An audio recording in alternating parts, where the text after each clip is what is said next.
नवंबर गुजर गया। 24 नवंबर को पीटीआई की तरफ से एक धरने की कॉल दी गई। अब उस धरने के लिए हजारों पीटीआई के कारकुन जिन्होंने इस्लामाबाद का रुख किया और वो पहुंचे डी चौक। अब डी चौक 26 नवंबर की शाम को एक ऑपरेशन किया गया और ये ऐसा ऑपरेशन था जिसके अंदर पीटीआई और गवर्नमेंट के जो लोग हैं वो अलग अलग अदाद शुमार बता रहे हैं। गवर्नमेंट है वो कहती है कि वहां पर एक सिंगल बुलेट भी नहीं चली, जबकि पीटीआई के लोग कहते हैं कि वहां पर गोलियां चली और सैकड़ों लोग जो हैं वो मर गए। अब उसके बाद बीबीसी की एक वीडियो आई है, बीबीसी उर्दू, और उन्होंने जो चीजें की हैं वो आपके साथ शेयर करता हूं, और उसके अलावा पाकिस्तानी गवर्नमेंट ने जो चीजें शेयर की हैं वो भी आपके साथ शेयर करूंगा। और जो हमारे यूट्यूबर हैं जो पीटीआई के धरने के ऊपर बातचीत कर रहे थे और उन्होंने जो लाखों डॉलर कमाए हैं लेकिन एक भी दिन वो धरने के अंदर नहीं गए, ये सारी चीजें आपके सामने रखता हूं। फिर फैसला आपने करना है कि ठीक कौन है और गलत कौन है। आज सबसे पहले मैं यही कहूंगा कि एक वक्त था जब तहरीके लब्बैक उन्होंने एक धरना दिया था तो उनके ऊपर बुलेट्स चलाई गई थी। अब वो रबड़ की बुलेट्स थी या जो भी थी, उनके ऊपर पानी से छिड़काव भी किया गया था शायद। अब यही काम पीटीआई के साथ हुआ है। 26 नवंबर की शाम को एकदम से लाइटें बंद हो गई और फिर कहते हैं कि गोलियों की आवाज शुरू हुई है। एक बूढ़ा बुजुर्ग जिसकी तस्वीर आप स्क्रीन के ऊपर देख रहे हैं, उसने बताया कि उसके बेटे के सर में गोली लगी। 17 साल का उसका बेटा था जो मर गया। अगर वो रबड़ बुलेट्स चली हैं तो उस लड़के को गोली किसने मारी? फिर बहुत से लोगों ने ये कहा कि वहां पर इतनी फायरिंग हुई है कि हम बता नहीं सकते। लोग खून में लथपथ थे, एक एक बंदे को 2-2, 3-3 गोलियां लगी हुई। बहुत से जख्मियों को वहां से पॉलीक्लिनिक हॉस्पिटल और पिम्स हॉस्पिटल ले जाया गया क्योंकि नजदीक 3 यही हॉस्पिटल हैं। और जो पीटीआई के कारकुन है वो कहते हैं कि हमने यहाँ से दर्जनों लोगों को एम्बुलेंस में डालकर वहां भेजा, लेकिन जबकि अस्पताल का जो अमला है उसने इन सारी चीजों से इनकार कर दिया। पॉलीक्लिनिक जो है अस्पताल, उसके अमले ने किसी भी डाटे तक रसाई नहीं दी। लेकिन जो बीबीसी है उन्होंने कुछ लोगों से बात की, उन्होंने इनको इंटरव्यू दिए जिसमें उन्होंने कहा कि हमारा अगर नाम शो और चेहरा ना दिखाया जाए तो हम बताते हैं। वो बताते हैं कि 26 नवंबर की शाम को हमारे हॉस्पिटल में इतने लोगों को लाया गया कि शायद हमने पूरी जिंदगी में एक रात में इतने लोगों की सर्जरी नहीं की जितनी 26 नवंबर की शाम को की। और 3 ऐसे लोग जो वहां पर मर गए, और उन 3 लोगों में से 2 लोग वो थे जो बिल्कुल हॉस्पिटल के अंदर मरे। अब इसके पीछे क्या सच्चाई है, कौन ठीक है कौन गलत है, ये फैसला आपने करना है। और एक डॉक्टर ने यह भी कहा कि मरीज इस हालत में आ रहे थे कि हमारे पास इतना टाइम भी नहीं था कि उनको बेहोश किया जा सके, उनको एनेस्थीसिया दिया जा सके, लेकिन हमने फिर एनेस्थीसिया के बगैर ही उनकी सर्जरी की, उनको मरहम पट्टी की। और बहुत से ऐसे लोग हैं जिन्होंने कहा कि हमारा इंदराज जो है वो रजिस्टर में ना किया जाए, हमें ऐसे ही मरहम पट्टी करें और हम वापस चले जाएंगे। उसकी सबसे बड़ी वजह ये थी, उन लोगों का खौफ था कि अगर हमारा नाम यहाँ लिखा गया उसके बाद ये रिकॉर्ड निकाला जाएगा और हमें घरों से उठाया जाएगा, हमारे ऊपर जुल्म किया जाएगा।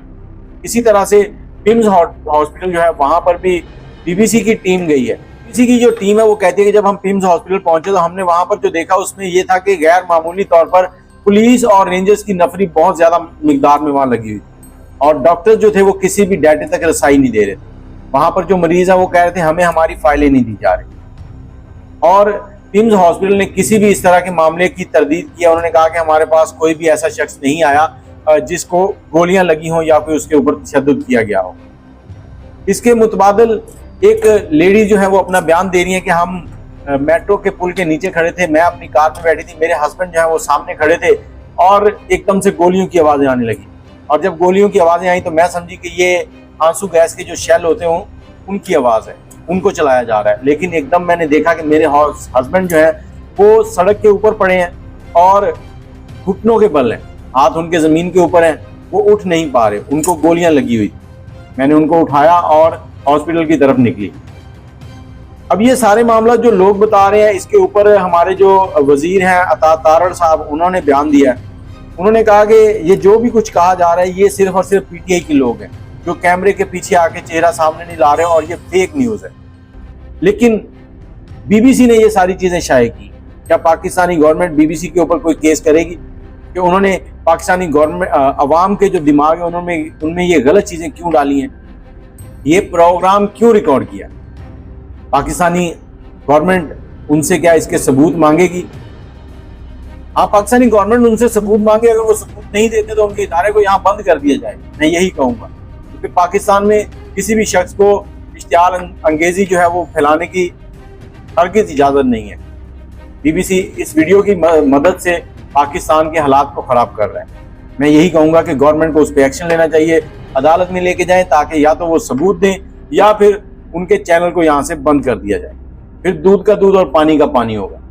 उसके बाद अता तारड़ साहब वो आए मैदान में, उन्होंने एक प्रेस कॉन्फ्रेंस की, वो मैं आपको सुनवाता हूँ। उसमें उन्होंने कहा कि इस मामले से कोई ऐसा लेना देना नहीं है, ये दोनों तरफ जो बातें आ रही है सब गलत है, कोई ऑपरेशन नहीं किया गया इस तरह का, ये लोग खुद ही वहां से भाग गए। जबकि हमारे जो मोहसिन नकवी साहब है उन्होंने भी एक बयान दिया था, उन्होंने कहा था कि देखें ये कैसे तितर बितर हो गए। एक तरफ अगर देखूं तो वो बूढ़ा बाप जो वहीं पे खड़ा अपने बेटे की मरने की गवाही दे रहा है कि मेरे बेटे को गोली लगी है सर में और वो मर गया। दूसरी तरफ एक कंटेनर के ऊपर बंदा बैठा नमाज पढ़ रहा है, निहत्ता है, उसको धक्का देकर नीचे फेंका गया। कुछ ने कहा कि वो मर गया है, गर्दन की हड्डी टूट गई। बाद में कुछ तस्वीरें मेरे सामने आई हैं जिसमें उसके बाजू जो है वो टूटे हुए हैं। अब दुरुस्त खबर कौन सी है इसका कोई पता नहीं, क्योंकि मीडिया को कंट्रोल किया जा रहा है।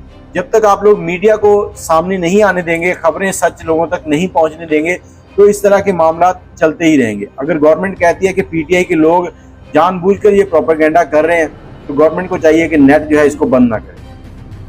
बाकी जो यूट्यूबर हजरात हैं उसमें सर फहरिस्त इमरान रियाज साहब, अगर आप उनकी ये जो 8-10 दिन की अर्निंग है वो चेक करेंगे तो मिलियंस डॉलर के अंदर। उसके अलावा बहुत से ऐसे लौंडे लपाड़े जो हैं वो बैठे हुए हैं बाहर के मुल्कों में, वहां बैठकर हम ये कर देंगे, हम वो कर देंगे, हम ये कर देंगे, हम वो कर देंगे। भाई तुम इतना कुछ करना चाहते हो तो आ जाओ, आके वहां खड़े हो जो सामने। बच्चा मर जाता है गरीब का, PTI की क़यादत उस गरीब के घर अफसोस करने नहीं जाती। इन्होंने राशन पानी तो क्या देना, उनको हौसला क्या देना, उस बंदे से लातल्लगी का इजहार कर देते हैं। खुद आते हैं बुलेट प्रूफ गाड़ियों के अंदर। अब इन लोगों ने, गोलियां भी चल गई थी, तो मेरा सवाल है कि वहां से भागे क्यों है? भागना तो बनता ही नहीं था। इनको चाहिए था कि वहां पर खड़े हो जाते, अड़ जाते, लोगों को बताते कि हम हक पे खड़े हैं, हक के लिए मर जाएंगे, शहीद हो जाएंगे, लेकिन पीछे नहीं हटेंगे। बस गोली की आवाज सुनी और भाग गए। और सबसे पहले इनका जो लीड करने वाला गंडा सिंह है वो भागा, उसके बाद बुशरा बीबी हैं वो निकल गई हैं, और गरीब आवाम जो है उनके बच्चे वहां पे मर गए हैं। ये मैं नहीं कह रहा, ये हमारा जो सोशल मीडिया है वो कह रहा है। बाकी आप क्या कहते हैं, क्या इन यूट्यूबर्स के पीछे लगना चाहिए या नहीं लगना चाहिए? मेरे मुल्क के अंदर इंसाफ नहीं हो रहा, अदालतें खामोश हैं। इंसाफ होने लग जाए तो शायद ऐसी नौबत ही ना आए। अपनी राय कमेंट में जरूर दीजिएगा। और अगर समझते हैं कि BBC गलत कर रहा है तो BBC के लिए आवाज उठाएं कि गवर्नमेंट उसके ऊपर एक्शन ले, ताकि अदालत में जाएं, वहां दूध का दूध और पानी का पानी हो। कौन ठीक कह रहा है, कौन गलत कह रहा है। अल जजीरा ने खबर की, उनको भी लेके आया जाए, उनके ऊपर नोटिस दिया जाए, उनको हर्जाना किया जाए। लेकिन ऐसा नहीं होगा। सच आप भी जानते हैं, मैं भी जानता हूं कि सच क्या है। सच छुपाया जा रहा है, बताया नहीं जा रहा। अल्लाह हाफिज। The hospital authorities, both the hospitals, Polyclinic Hospital and secondly the PIMS Hospital, both have denied receiving any dead bodies or any gunshot wound victims. Secondly, there was no live ammunition. I think certain medical professionals, they've made their political affiliation very clear. There's a Young Doctors Association affiliated with the PTI. So I'm not sure which medical professionals you're talking about, but I can confirm that the medical superintendent, the hospital in charge and the health ministry have issued written information regarding this.